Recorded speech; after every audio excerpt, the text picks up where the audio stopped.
తుఫాన్ ప్రభావిత పరిస్థితులపై సీఎం చంద్రబాబు సమీక్ష నిర్వహిస్తున్నారు. ప్రస్తుతం ఆ లైవ్ చూద్దాం. డేటా సెట్స్ వచ్చి డేటా లేక్లో ఉంటాయి అండ్ ప్రతి డేటా రెండో డేటాతో మాట్లాడుతూ ఉంటుంది. Each data will talk to the other data.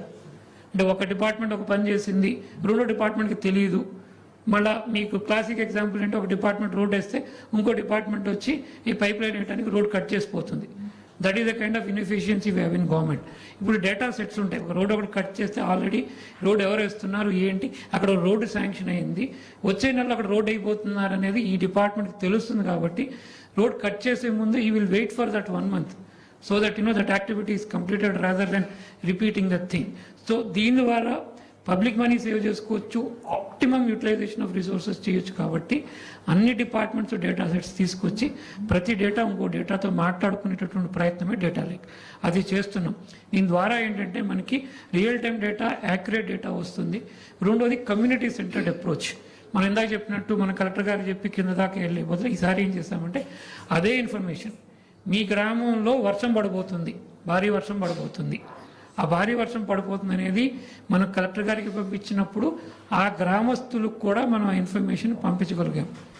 ఆ విలేజ్ వాళ్ళకు కూడా మీకు ఈరోజు వర్షం పడుతుందనే మెసేజ్ డైరెక్ట్గా వాళ్ళ సెల్ ఫోన్లో ఈరోసారి పంపించగలిగామంటే గ్రామస్తులు కూడా అందరూ అప్రమత్తంగా ఉన్నారు. ఇన్ఫాక్ట్ రాత్రి ఒకసారి, 2 సార్లు, 3 సార్లు, 4 సార్లు, in fact when the cyclone was crossing also we were able to send the messages in a very automated way so that అందరికీ కూడా అలర్ట్ పంపించగలిగాము, టైమ్లీ వార్నింగ్ ఇవ్వగలిగాము. అదేవిధంగా అన్నీ మాకే తెలుసు అనుకుండా క్రౌడ్స్ నుంచి, పబ్లిక్ నుంచి కూడా మన వాట్సాప్ ఛానల్ ఓపెన్ చేసి ఇష్యూస్ ఏమైనా ఉన్నాయి, మా ఊర్లో చెట్లు పడిపోయినాయి, మా ఊర్లో పొలాల్లో నీళ్ళు వచ్చినాయి, మా ఊర్లో ఇక్కడ ఒక చోట ఇల్లు పడిపోయినాయి, ఇక్కడ ఇది ప్రాబ్లం ఉంది అని చెప్పేది ఇన్ఫర్మేషన్ కూడా వాళ్ళ నుంచి చాలా ఈజీగా త్రూ మన మిత్ర నెంబర్లో ఒక చిన్న నెంబర్ ఇచ్చాం.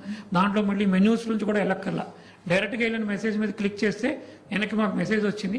వచ్చిన మెసేజ్లో మేము వాళ్ళ జియో లొకేషన్ క్యాప్చర్ చేశాం కాబట్టి ఆ సమస్య డైరెక్ట్గా కన్సర్న్డ్ ఆఫీసర్కి ఎవరికైతే ఉన్నారో పిన్ పాయింటెడ్గా అతనికే పంపించడం జరిగింది.